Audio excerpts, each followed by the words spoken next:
Hi everyone, hey, it's Shelly from Pampered Chef. Thanks for coming back to my kitchen to see what I'm up to. So I wanted to come to you today to show you one of our new products. It's the donut hole pan. Take a look at it, 24 wells. Check out the fun blue on the back, just like our other baking pans.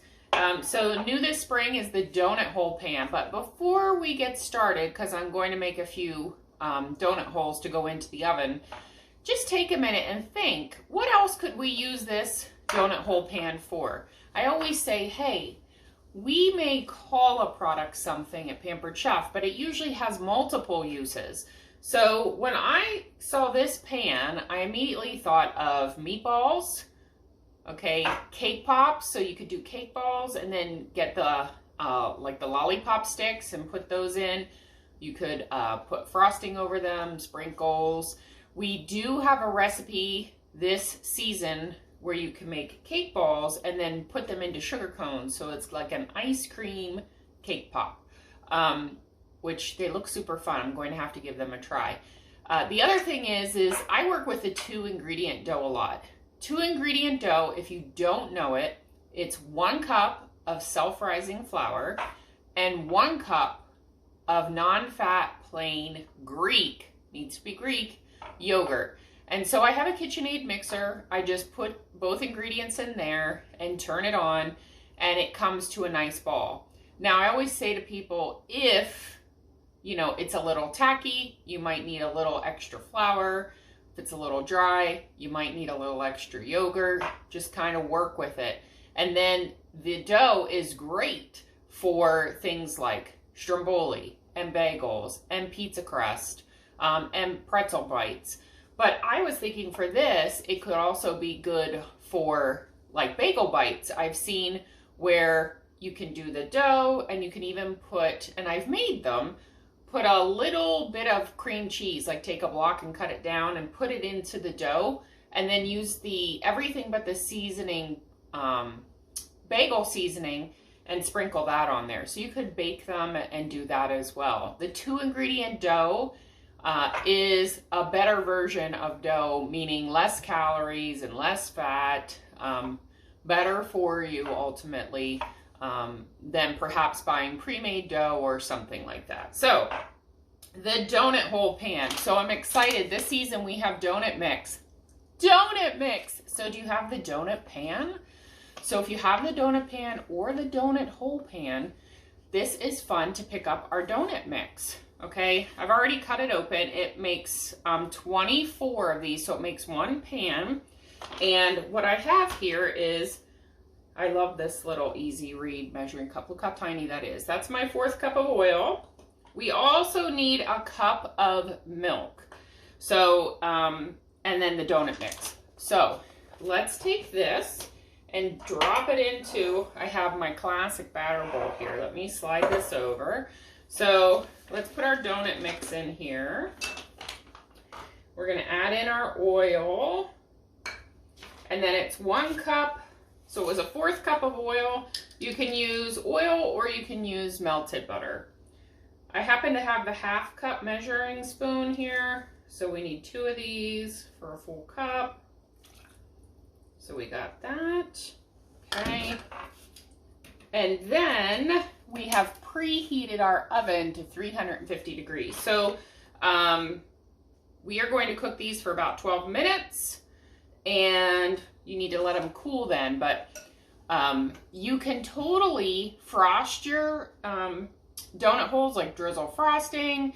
You can take a Ziploc baggie, which is what I've done, and put cinnamon sugar. And when they come out, you can shake them and coat them in cinnamon sugar or powdered sugar. You can just eat them plain, okay? So we need to mix this up. Our little mini whisk is back.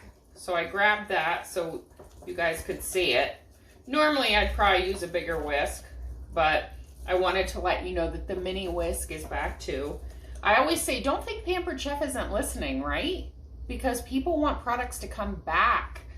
And this season we have a few that have come back, including the mini whisk and the saute tongs. They are amazing if you don't have the saute tongs as well. Okay, so let me show you this. So there's our donut mix, okay?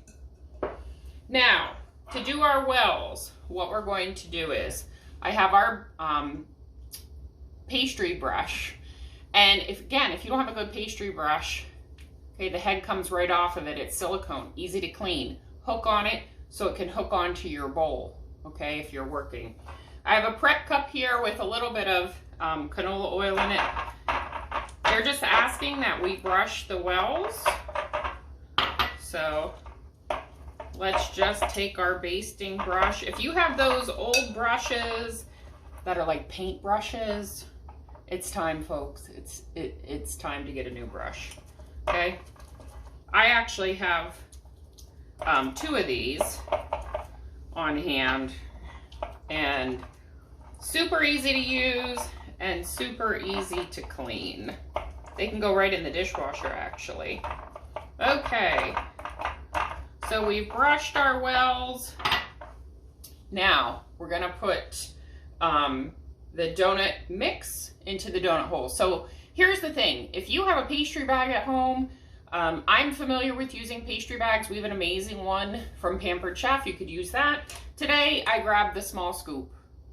Okay, so all you're going to do is take your scoop, okay, and drop in to each well.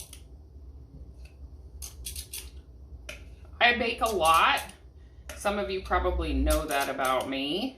So I do use the decorator bags quite a bit. However, like I said, I just chose to use the scoop today. And when you use a scoop, everybody, if you don't have a scoop from Pampered Chef, we have a small, medium, and a large. And it helps to keep whatever you're baking or making uniform. Okay, so especially, what do we think about? Cookies, cupcakes, muffins, melon balls, meatballs. And I get asked frequently, if I don't have a scoop, Shelly, what's the best scoop to start with? And I always say medium. Why? Because it's the middle of the road. And it makes a nice size cookie.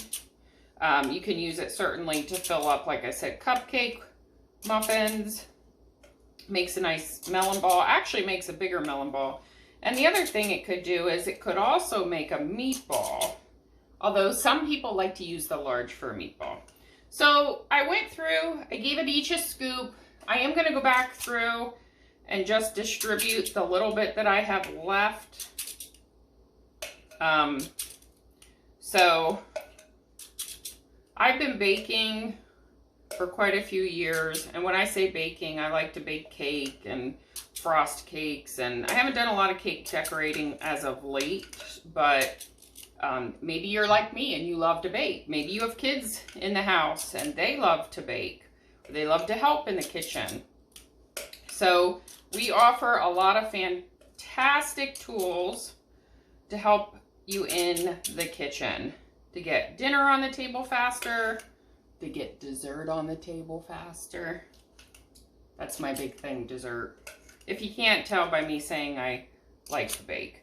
So again, I'm just distributing this little bit of batter that's left amongst my wells. Trying not to overfill them too much, but trying to use up what I have. Okay. I think we're pretty good. Oops. Pampered, not perfect. As I made a little smudge here. Just take your paper towel. That's all you need to do. Oh, geez, I have another smudge over here. All right. So that's all you need to do, folks, to fill them. And so they're going to go into a 350-degree oven. And like I said, we're going to put them in for 12 minutes. They are saying on the donut mix that it's best to cool the donuts completely if you're going to frost them. You can toss warm donut holes into that Ziploc bag that I told you if you're going to do cinnamon sugar or powdered sugar. Okay, so I hope you enjoyed this little demo. Keep in mind that you can buy just the donut hole pan. You can buy just the donut mix, so it's under our pantry items. You can buy just the scoop, or you can buy it as a set, and you can get the donut hole pan, the mix, and the scoop. Okay, so I hope you enjoyed this, and I'll have to be sure and post some pictures of the donut holes, and I hope you have a great day, and I'll see you next time.